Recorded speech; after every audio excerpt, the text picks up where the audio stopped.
Assalamualaikum warahmatullahi wabarakatuh. Alhamdulillah, malam hari ini bisa kumpul bersama guru kita, tentunya Gus Baraja. Yang malam hari ini kita akan bahas mengenai hukum tarik menarik, bagaimana mempraktekannya, dan kemudian juga terkait rahasia keajaiban doa. Seperti itu. Oke, baik, kita sapa dulu guru kita. Assalamualaikum, Gus Baraja. Waalaikumsalam warahmatullahi wabarakatuh.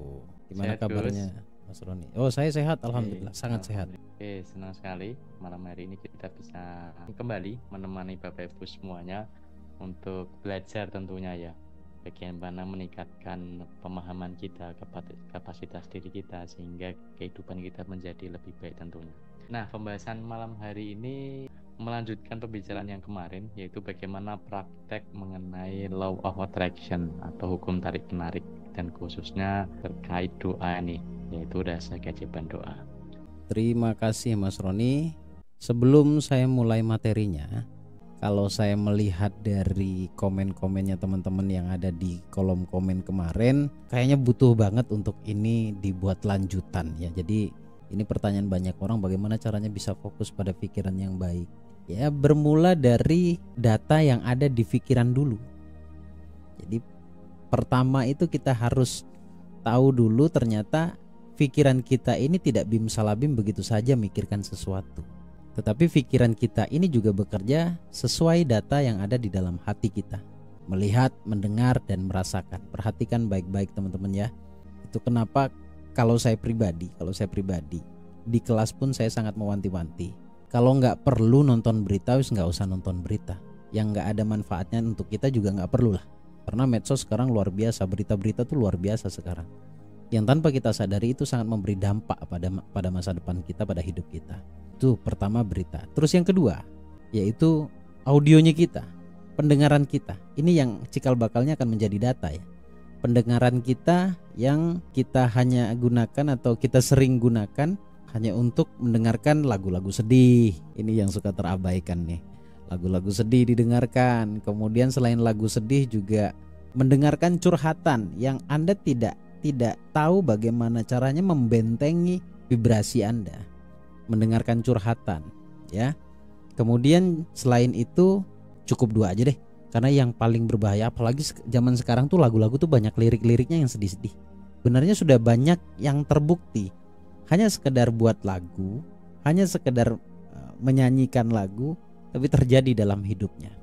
Yang jelas melihat, mendengar, kemudian merasakan. Ini sejatinya adalah doa. Pernah gak sih Anda melamun? Lebih-lebih didukung oleh situasi dan kondisi, keadaan, cuaca dan lain sebagainya. Itu Anda rasakan. Pernah gak Anda berada di posisi itu? Misalkan sore-sore ditambah lagi rintik hujan. Itu baru sore-sore. Kalau misalkan malam-malam, udahlah kondisi malam itu gelombang otak ada di alfa dan bahkan di theta, rintik-rintik hujan, lalu ngebayangin masa lalu. Nah ini yang bisa menjadi masalah. Tanpa kita sadari kita itu request pada alam. Kalau bahasa saya doa itu sebenarnya. Jadi saya tidak aneh kalau orang terbawa perasaan di kondisi seperti itu, maka sejatinya dia akan menarik sesuai yang dia rasakan saat itu. Melihat, mendengar, merasakan.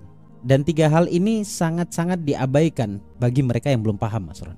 Jadi kalau mereka sudah paham, gak akan dia membiarkan kondisinya dalam kondisi yang buruk.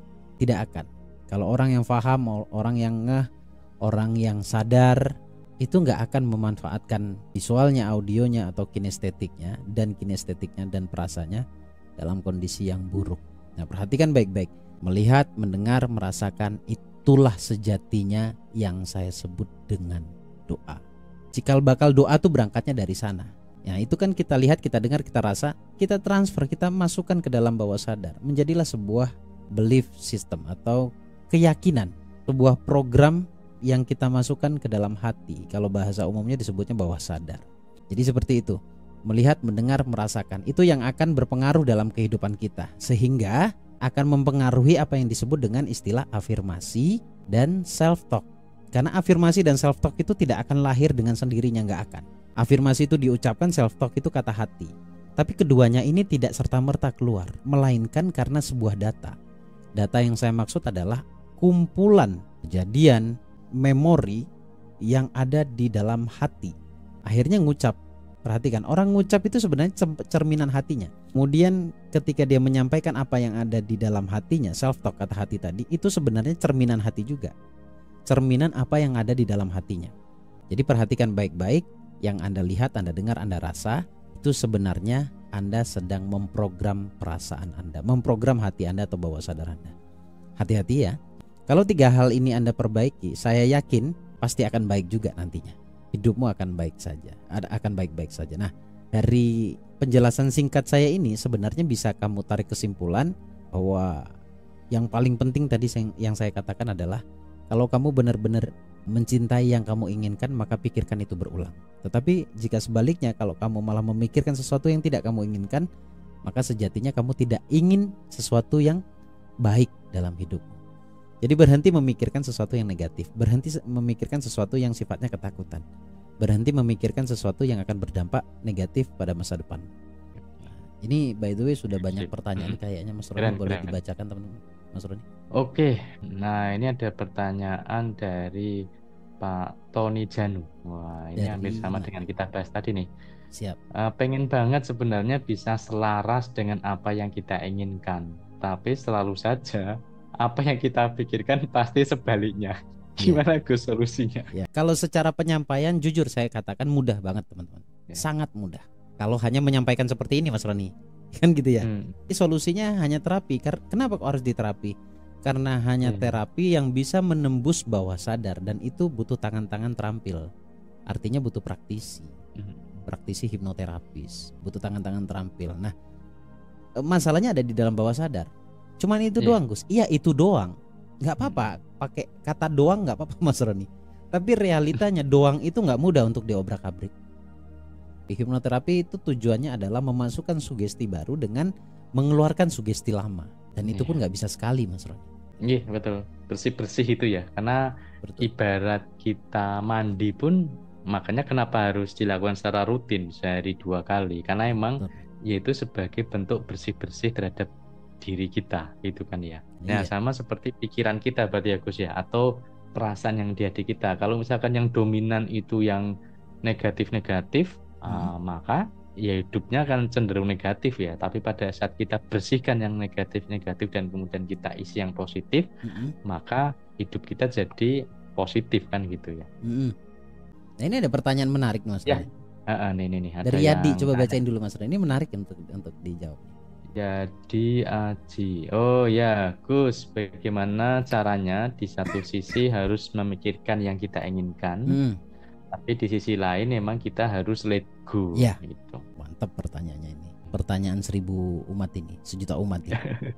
Gitu ya. Difikirkan berulang. Secara keilmuan harus difikirkan berulang. Di satu sisi harus let go.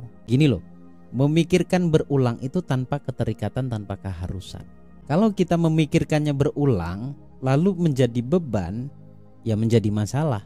Makanya ilmu loa, ya karena kita materinya kan loa, ilmu loa itu sebelum kita memikirkan berulang, kita bereskan dulu dogma-dogma yang ada di dalam hati kita, agar tidak ada kemelekatan. Misalkan goal saya pakai loanya untuk goal saya yang 100 juta misalkan begitu Mas Rani. Tapi 100 juta itu saya pikirkan berulang menjadi keharusan dalam hati saya. Nah ini masalah. Sementara kita berdoa tuh harus enjoy, harus nikmat. Makanya istilah saya, boleh berdoa tapi berhenti mengharuskan doa itu terkabul. Di batas keinginan boleh, tapi di kapasitas kita sebagai manusia yaitu hanya berdoa dan berikhtiar. Tapi yang menentukan adalah Allah. Karena berhubung yang menentukan Allah, ya udah kita nggak usah terikat di sana.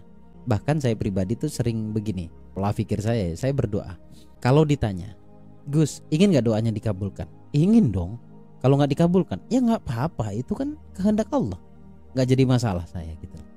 Dan Allah pasti berikan yang terbaik gitu. Artinya kalimat seperti ini adalah contoh atau gambaran kita tidak terikat akan doa kita dan memasrahkan sepenuhnya kepada Allah.